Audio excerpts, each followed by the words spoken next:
Greetings and salutations, dear listeners. Today we delve into the timeless world of literature and explore the profound depths of Charlotte Brontë's renowned novel, Jane Eyre. Published in 1847 under the pseudonym Currer Bell, this novel remains a milestone in English literature, embodying elements of social criticism with a strong sense of morality at its heart. The narrative follows the journey of its titular character, Jane Eyre, and offers an unprecedented exploration of a female protagonist's development, both morally and emotionally, from a young age to adulthood in the Victorian era. Jane's life story begins with her harsh upbringing as an orphan living with her cruel aunt, Mrs. Reed, and her equally unkind cousins. The emotional and physical abuse she endures at Gateshead Hall shapes her early childhood experiences, laying the foundations of her strong character and keen sense of justice.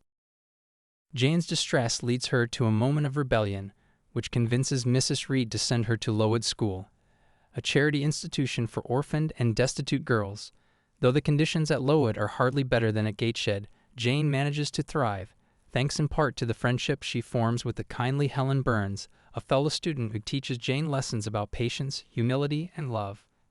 However, tragedy strikes when Helen dies from tuberculosis, a grim reality that further darkens Jane's childhood. Nevertheless, Jane spends 8 years at Lowood, 6 as a student and 2 as a teacher. Feeling the urge to experience more of the world, she accepts a governess position at Thornfield Hall, where she teaches a lively French girl named Adele. Here, Jane meets Edward Rochester, Thornfield's grim and impassioned master. As Jane and Rochester's relationship evolves, so does an intricate blend of romantic tension and emotional connection. The eerie atmosphere of Thornfield is heightened by strange happenings such as unexplained noises, a mysterious fire in Rochester's room, and a brutal attack on a houseguest. These uncanny incidents all lead to the discovery of Bertha Mason, Rochester's mentally ill wife, whom he has kept hidden in the attic. Just as Jane and Rochester are about to wed, Bertha's existence is revealed, abruptly halting the ceremony. Heartbroken and feeling betrayed, Jane flees Thornfield, finding herself penniless and hungry before being taken in by the Rivers family. Street John Rivers, a clergyman, and his 2 sisters, Diana and Mary, show her kindness and camaraderie. Jane is further astonished when she learns that she has inherited a fortune from a deceased uncle and that the Rivers are her cousins. Street John proposes marriage to Jane, offering her a life of missionary work in India. Although Jane considers his proposal, her heart still yearns for Rochester. Guided by a supernatural calling, a desperate voice of Rochester she hears in the wind, she returns to Thornfield to find it in ruins, destroyed by fires set by Bertha, who, in her madness, perished in the flames. Reunited, Jane and a now blinded Rochester finally get their chance at happiness. They marry, and Jane tells us that they live in harmony for many years. Rochester regains partial sight to see their firstborn child. Thus, the novel concludes on a hopeful and uplifting note.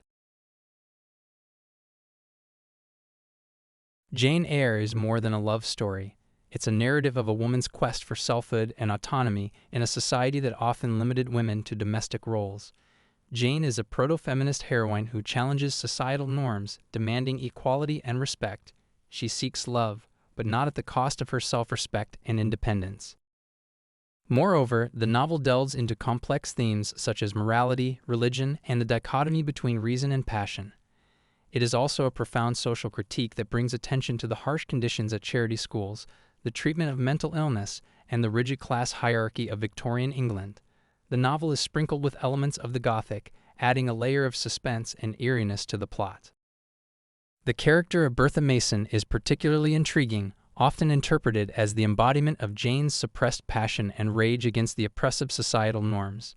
The novel's Gothic elements and the exploration of these inner psychological landscapes make Jane Eyre a precursor to modern psychological fiction.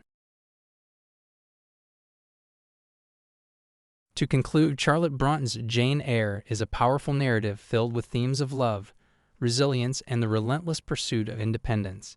Its complexity lies not only within its detailed plot, but in its rich exploration of its characters' internal landscapes, societal norms, and moral dilemmas.